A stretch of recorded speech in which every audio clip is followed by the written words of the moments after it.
Alors, préparation abdominale et préparation aux obliques. Dans les deux cas, il s'agit d'un exercice de flexion dorsale. Et dans le second cas, lorsque l'on travaille les obliques, on l'associe à une rotation. Donc là, je suis en train de faire une flexion dorsale, donc dans le plan sagittal, les bras le long du corps.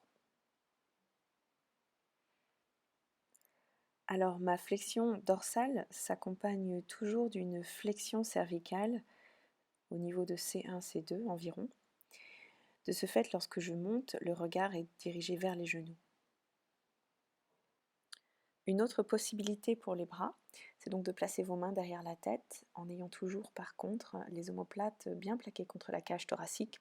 Donc le principe de stabilité ici des omoplates est utilisé.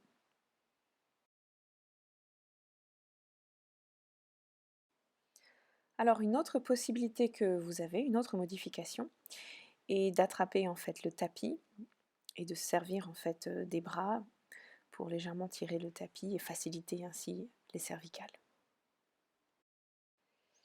Alors je vais vous montrer une autre modification ici qui est bien utile si vous possédez un cercle Pilates. C'est de placer donc le cercle derrière la tête. Voyez comment sont positionnées mes mains. Et encore une fois, d'appliquer une légère traction des bras sur le cercle pour faciliter le travail des cervicales et en fait les laisser le plus possible au repos. Pour faciliter le travail de votre patient, vous pouvez aussi surélever son buste de façon à raccourcir la course. Par exemple, alors je vais mettre un ballon dans le dos, ce qui va pouvoir me permettre de choisir ma course de travail. Alors ici plutôt en course interne comme vous le voyez,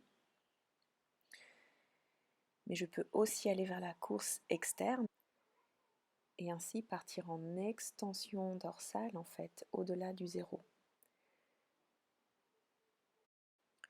Alors cet exercice et le suivant peuvent être réalisés également avec les jambes qui reposent sur une boîte par exemple.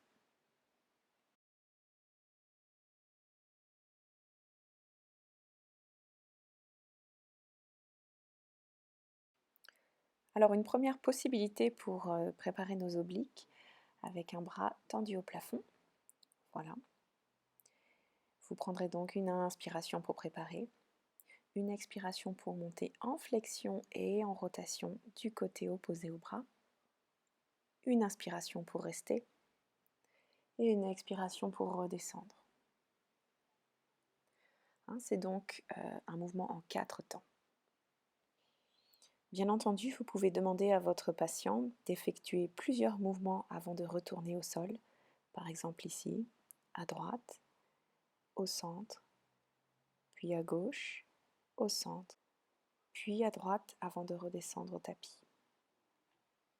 Alors veillez ici à ce que le bassin et la colonne lombaire restent neutres et ne partent pas en rotation.